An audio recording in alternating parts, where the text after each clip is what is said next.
Biblia na sana'y dapat laging binabasa. O aking kaibigan, mag-isip-isip ka muna.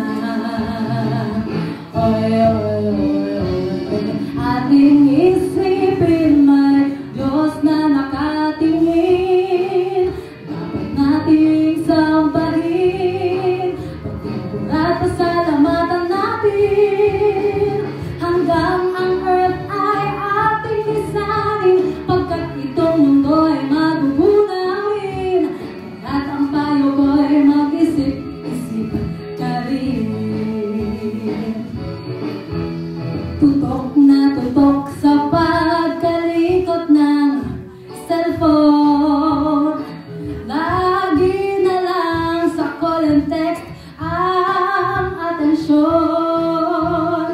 Di man lang sumagi sa ating isip, tawagin ang Diyos bago maimbing.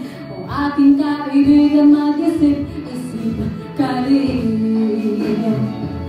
Oy, oy, oy, ating isipin may Diyos na nakatingin. Dapat nating sambahin, pagtipon at pasalamatan natin. Hanggang ang earth ay ating lisanin, pagkat itong mundo ay magugunawin. Kaya't ang payo ko ay mag-isip-isip ka rin. Buksan ang isip, ayoko sabayin. Sige ka, ang araw ay darating, ang Diyos Ama pa rin ang iyong tatawagin.